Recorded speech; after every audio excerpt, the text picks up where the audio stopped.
Ce mercredi 18 janvier, la grande famille de la presse nationale et internationale était à l'honneur au palais présidentiel au Plateau.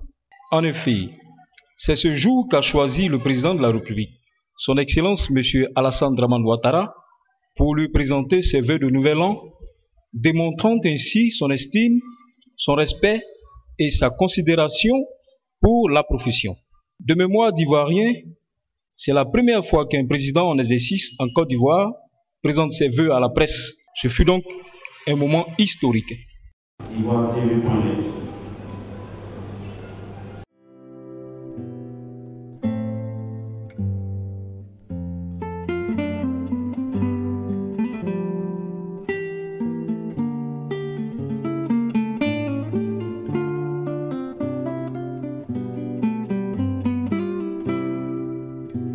Après la traditionnelle poignée de main du chef de l'État à chacun des représentants des organisations professionnelles de la presse et des médias, des organes de la presse nationale et internationale, viendra la série des allocutions. C'est M. Mameri Camara, président de l'Union nationale des journalistes de Côte d'Ivoire, qui a le premier pris la parole. Après avoir félicité l'État ivoirien pour les efforts accomplis en vue du développement de la presse, avec la signature du décret de création du Fonds de soutien et de développement de la presse, il s'est fait l'écho des difficultés et attentes de la corporation, qui sont entre autres la formation des journalistes avec la création d'un département de journalisme dans les universités publiques et la préservation de la liberté de la presse. Nous rêvons d'une presse libre, indépendante, responsable, mais qui évolue dans un environnement sécurisé. C'est-à-dire la sécurité dans les entreprises de presse et la sécurité sur les lieux de reportage. Ce qui n'a toujours pas été le cas quand on jette un coup d'œil vers l'actualité récente.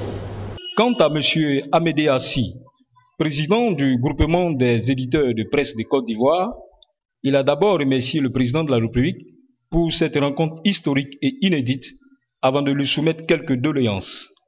La reconduction des exonérations fiscales, l'octroi d'aides budgétaires directes et enfin l'octroi de moyens financiers et l'assouplissement des conditions d'accès aux appuis du Fonds de soutien et de développement de la presse. Dans son adresse aux animateurs des médias, le président de la République a réaffirmé son attachement à la liberté de la presse et s'est engagé à la préserver, avant de donner suite aux différentes doléances présentées. Je voudrais que les journalistes, d'où qu'ils viennent, sachent qu'ils peuvent aujourd'hui exercer leur métier dans une Côte d'Ivoire paisible, dans un pays qui aspire à la réconciliation et qui met tout à l'heure pour favoriser l'exercice de leur métier. Chers amis de la presse, vous êtes des acteurs essentiels de la démocratie. Pour ma part, je voudrais vous donner l'assurance que la liberté de la presse sera respectée dans notre pays, car elle est un droit fondamental pour un peuple libre. Elle est le fondement de la démocratie, et je crois à la démocratie. En effet, il ne peut y avoir de démocratie digne de ce nom sans liberté de la presse, qui veut dire liberté d'expression, donc droit fondamental de toute personne. J'entends donc préserver et renforcer les conditions qui favoriseront le libre et plein exercice de la profession de journaliste en Côte d'Ivoire. À chacune et à chacun de vous, je voudrais vous dire bonne et heureuse année 2012 à vos familles et à toute la nation. Je vous remercie. Au total, cette cérémonie fort sympathique et conviviale s'est achevée par un cocktail auquel a pris part le chef de l'État, posant et dévissant sans protocole avec les patrons de presse et des journalistes. Au terme de la rencontre, nous avons tendu notre micro à M. Akasaye Lazare, directeur général de la RTI, qui a donné à chaud ses impressions sur le discours du premier responsable de l'État. C'était une occasion historique pour la presse nationale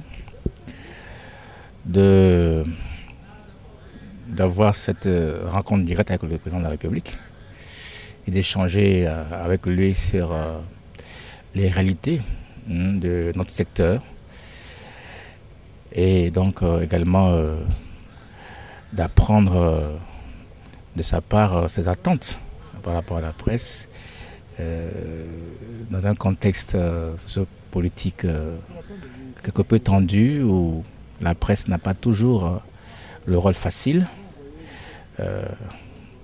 Donc c'était vraiment un moment d'espoir pour la presse, puisque c'était pour elle l'occasion d'entendre le premier responsable, le premier magistrat du pays prendre des engagements pour une presse libre, responsable. Il a même indiqué qu'il s'engageait pour faire en sorte que la presse, dans toute sa composante, soit une presse vraiment qui a les moyens de faire correctement son travail. Et je pense que c'est un message d'espoir.